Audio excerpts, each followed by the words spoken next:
Salam saudara-saudara yang dikasihi oleh Tuhan Yesus Kristus. Puji Tuhan, pada kesempatan ini kita bisa kembali bertemu dalam acara Suluh, Suara Penyuluh Kota Salatiga, kerjasama penyelenggara Kristen Kementerian Agama Kota Salatiga dengan Radio Betani FM. Suluh pada kesempatan pagi hari ini, tema kita adalah sekalipun berbeda, tetap satu.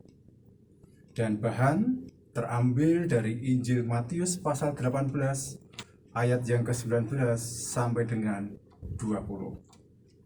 Sebelum kita bersama-sama mendengarkan kebenaran firman Tuhan, mari kita berdoa terlebih dahulu, dan biarlah firman yang kita terima pada kesempatan pagi hari ini menjadi berkat bagi kita semua.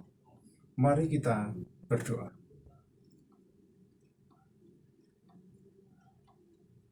Pagi hari Tuhan Yesus, kami sungguh mengucap syukur karena atas kasih dan karunia-Mu, Engkau masih memberikan kesempatan pada kami untuk menikmati kehidupan kami pada hari ini. Dan terlebih Tuhan, pada kesempatan ini, Engkau masih memberikan waktu pada kami untuk bersama-sama mendengarkan kebenaran firman-Mu. Sungguh merupakan berkat yang begitu luar biasa yang kami terima pada kesempatan ini. Tuhan Yesus, melalui firman itu Tuhan, kiranya Tuhan buka hati pikiran kami, dan biarlah firman ini Tuhan bisa tertanam dan tumbuh subur di dalam hati kami. Dan kami sungguh rindu pada akhirnya Tuhan, kami bisa menghasilkan buah tepat pada waktunya. Tuhan Yesus, kami menyerahkan Tuhan untuk acara suluh pada pagi hari ini di dalam tangan kuasa. Kami siap untuk mendengarkan firman. Amin. Injil Matius pasal 18 ayat 19 sampai dengan 20 mengatakan demikian. Dan lagi aku berkata kepadamu, jika dua orang daripadamu di dunia ini sepakat meminta apapun juga, permintaan mereka itu akan dikabulkan oleh Bapa-Ku di surga. Sebab di mana 2 atau 3 orang berkumpul dalam nama-Ku, di situ Aku ada di tengah-tengah mereka. Yang berbahagia kita semua yang mendengarkan firman Tuhan, terlebih yang melakukannya di dalam kehidupan sehari-hari. Maranatha. Saudara-saudara yang dikasihi oleh Tuhan Yesus Kristus, kalau kita melihat bangsa kita dari Sabang sampai dengan Merauke, pasti kita akan melihat banyak sekali perbedaan yang ada di situ.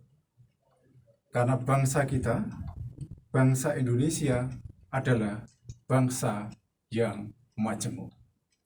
Ada banyak suku, ada banyak ras, ada banyak golongan, dan juga ada 6 agama yang diakui oleh pemerintah pada saat ini.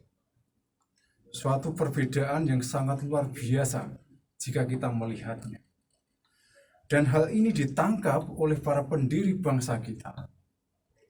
Kalau tidak dikelola dengan baik, akan menimbulkan potensi perpecahan di dalam negara Indonesia.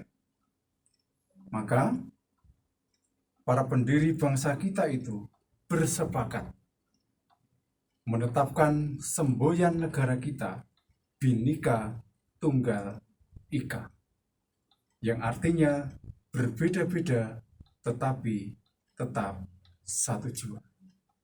Dan puji Tuhan, sampai dengan saat ini kita bisa melihat banyak perbedaan di antara kita, di antara anak bangsa, dan sangat kecil kita melihat kasus-kasus perpecahan di negara kita. Ya, kita harus mengakui ada masalah-masalah mengenai perpecahan di negara kita. Tetapi puji Tuhan, semua bisa teratasi dengan baik. Demikian juga di dalam kehidupan bergereja, saudara-saudara, tentunya kita juga melihat banyak sekali perbedaan di dalamnya. Jemaatnya datang dari berbagai suku, berbagai ras, dan masing-masing individu jemaat tentunya mempunyai suatu pemikiran, mempunyai suatu pendapat masing-masing. Dan ini jika tidak ada kesepakatan atau tidak dikelola dengan baik, pasti akan bisa menimbulkan perpecahan di dalam jemaat. Maka dari itu, kesepakatan dari kata dasar sepakat itu merupakan hal yang fundamental di dalam kehidupan bersama, baik berbangsa maupun bergereja. Lalu apa itu arti kata sepakat? Kata sepakat ini berasal dari kata simponeo. Berasal dari kata simponeo yang artinya harmonis, bersama, kompak, dan setuju. Saya ulangi, arti kata sepakat dari kata simponeo yang artinya harmonis, bersama, kompak, dan setuju. Ini diibaratkan seperti orkestra yang terdiri dari berbagai macam alat musik, dan masing-masing alat musik sepakat untuk bermain bersama dengan kunci dan nada yang sama, sehingga menghasilkan alunan musik yang indah. Jika kesepakatan itu ada di dalam kehidupan bernegara, juga dalam kehidupan bergereja, tentunya perpecahan itu bisa kita cegah. Dan kalau kita melihat firman Tuhan pada kesempatan pagi hari ini yang terambil dari Injil Matius pasal 18 ayat 19 dan 20. Di sini jelas dipertegas pentingnya arti sepakat. Firman Tuhan mengatakan, jika 2 orang atau 3 orang berkumpul di dalam namanya dan mereka bersepakat, maka permintaan mereka akan dikabulkan oleh Tuhan. Kata kuncinya adalah sepakat. Jika 2 orang atau 3 orang berkumpul di dalam nama Tuhan dan mereka bersepakat, maka permohonan atau permintaan mereka akan dikabulkan oleh Tuhan. Dan ayat 20 dijelaskan, karena Tuhan ada di tengah-tengah mereka. Untuk mewujudkan kesepakatan ini, saudara, tentunya bukan sesuatu yang mudah. Karena tentunya seperti apa yang saya sampaikan di depan, masing-masing individu pasti mempunyai pendapat atau pemikiran atau keinginan yang berbeda-beda. Perbedaan ini perlu disatukan. Perlu adanya persamaan persepsi sehingga terjadi suatu kesepakatan di dalam persekutuan. Apalagi di dalam gereja. Kalau tidak berhati-hati mengelola kesepakatan ini, bisa menimbulkan perpecahan di dalam jemaat. Untuk itu, saudara, kesepakatan ini harus kita jaga dengan baik. Tanpa adanya kesepakatan di dalam kehidupan bersama, khususnya dalam kehidupan bergereja, tentunya keharmonisan itu tidak akan terwujud. Diperlukan sikap saling pengertian, diperlukan sikap saling rendah hati, saling menerima kelebihan dan kekurangannya, sehingga perbedaan yang ada itu bisa disatukan dan diikat oleh satu kesepakatan. Dengan kesepakatan, Tuhan kita berjanji akan mengabulkan permohonan kita. karena Tuhan ada di tengah-tengah kita. Maka dari itu saudara yang dikasihi oleh Tuhan Yesus Kristus,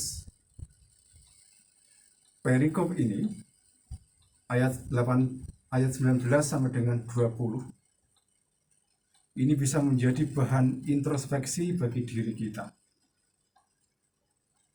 Mungkin saat ini doa-doa kita belum dikabulkan oleh Tuhan. Mungkin saat ini pergumulan kita belum bisa kita pecahkan. Dan ini menjadi dasar refleksi kita. Mungkin kita belum bersepakat dengan saudara-saudara kita. Sehingga ini menjadi penghalang Tuhan untuk mengabulkan doa kita. Kesepakatan itu penting untuk menyatukan berbagai perbedaan yang ada. Semboyan negara kita, Bhinneka Tunggal Ika, berbeda-beda tetapi tetap satu. Itu juga berlaku bagi kita dalam kehidupan bergereja. Selamat untuk bersepakat dengan saudara-saudara kita yang lain.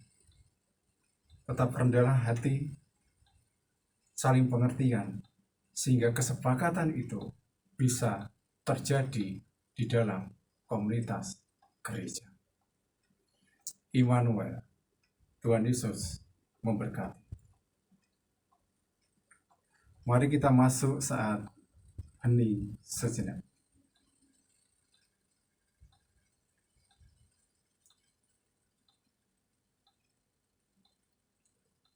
Kami bersyukur Tuhan melalui firman pada kesempatan pagi hari ini. Engkau mengingatkan kami kembali agar kami untuk mengoreksi diri kami berkaitan dengan kesepakatan kami dengan saudara-saudara kami. Kami Tuhan pada kesempatan pagi hari ini sungguh merasa terberkati atas nasihat-nasihat yang telah Engkau sampaikan pada kesempatan ini melalui seluruh yang kami terima pada kesempatan pagi hari ini. Jadikan kami Tuhan, hamba-Mu yang selalu rendah hati. Jadikan kami hamba-Mu yang mempunyai pengertian, sehingga kami bisa menjalin kerjasama dengan saudara-saudara kami yang lain. Sehingga kami Tuhan bisa membina persatuan dengan saudara-saudara kami yang lain di tengah-tengah perbedaan kami. Kami ingin bersepakat Tuhan dengan saudara kami. Mampukan kami Tuhan untuk menjalankan perintah.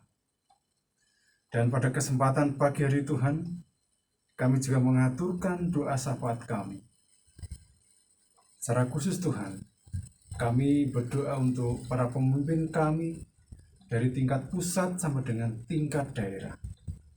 Tuhan Yesus selalu berikan kesehatan, berikan kebijaksanaan, sehingga kebijakan yang mereka tetapkan Tuhan hanya untuk kemuliaan nama.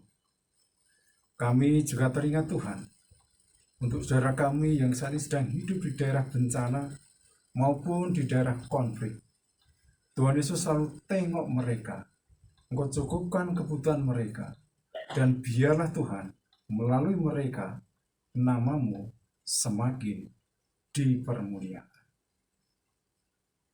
Pada kesempatan ini pula Tuhan, kami juga berdoa untuk gereja-gereja yang ada di kota Salatiga, di mana sebentar lagi Tuhan kami akan memperingati hari Natal. Tuhan Yesus selalu jaga setiap acara yang kami laksanakan.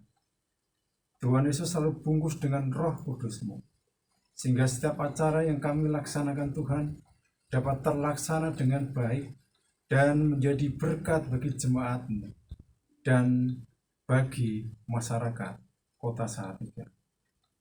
Jauhkan kami dari segala ancaman bibit penyakit. Jauhkan kami dari ancaman mara bahaya. Kami sungguh meyakini Engkau selalu akan menyertai kami. Kami juga berdoa untuk para gembala maupun para pemimpin gereja di kota Salatiga. Tuhan Yesus juga selalu jaga mereka, dan biarlah melalui mereka ini Tuhan, domba-dombamu di kota Salatiga ini bisa terpelihara dengan baik. Kami juga berdoa Tuhan untuk Radio Britani FM yang menjadi mitra kami dalam acara suluh ini. Tuhan Yesus selalu berkati radio ini Tuhan, dan biarlah melalui radio ini Tuhan, namamu semakin dipermuliakan, khususnya di kota Salatiga. Engkau berkati para penyiar, para manajemen yang ada Tuhan. Engkau juga berkati alat-alat yang mereka gunakan, sehingga mereka mampu menjalankan tugas dan pelayanannya dengan baik dan dengan takut akan. Kami juga berdoa Tuhan untuk rekan-rekan kami, rekan-rekan penyuluh yang sampai dengan saat ini Tuhan masih menjalankan tugas bimbingan dan penyuluhan. Tuhan Yesus selalu menyertai kami, dan biarlah melalui apa yang kami lakukan, kami akan semakin menjadi berkat bagi banyak orang. Inilah doa kami Tuhan, hanya kami minta di dalam tangan kuasa-Mu yang hidup. Ampuni kesalahan kami, haleluya, amin. Saudara-saudara yang dikasihi oleh Tuhan Yesus Kristus, demikian suluh pada kesempatan pagi hari ini, kiranya menjadi berkat bagi kita semua. Dan pada kesempatan yang berbahagia ini, saya selaku bagian dari Kementerian Agama Kota Salatiga tidak bosan-bosannya untuk mengajak kepada kita semua untuk berperan aktif di dalam memerangi COVID-19. Pandemi COVID-19 saat ini belum selesai. Dan bahkan sekarang kalau kita mengikuti berbagai informasi yang ada, ternyata ada varian baru, yaitu varian Omicron yang disinyalir penularannya lebih cepat dari virus-virus varian sebelumnya. Untuk itu, mari kita bersama-sama tetap menerapkan protokol kesehatan dengan menerapkan 5M, vaksinasi, dan jangan lupa untuk selalu berdoa. 5M, kita harus selalu memakai masker, khususnya saat-saat kita berada di luar ruangan. Yang kedua, kita harus mencuci tangan dengan sabun di air yang mengalir saat sebelum mulai aktivitas maupun setelah beraktivitas. Yang ketiga, menjaga jarak. Yang keempat, menghindari keramaian dan kerumunan. Apalagi ini akan masuk dalam Natal dan Tahun Baru, biasanya akan banyak kerumunan. Kita perlu menghindari itu agar tidak terjadi penularan. Dan yang kelima adalah mengurangi mobilitas di tempat umum. Artinya kita beraktivitas di luar untuk hal-hal yang urgen saja. Selanjutnya adalah vaksinasi untuk mempercepat kekebalan komunal atau kekebalan kelompok. Dan sebagai manusia yang bertuhan, kita punya Tuhan yang luar biasa, yaitu Tuhan Yesus Kristus. Kita harus selalu berdoa agar bangsa kita selalu dilindungi oleh Tuhan, sehingga bangsa kita bisa segera pulih dari pandemi ini.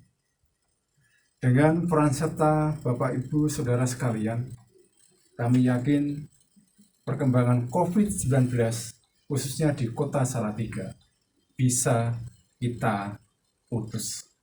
Paling tidak bisa kita minimalisir. Tuhan Yesus memberkati.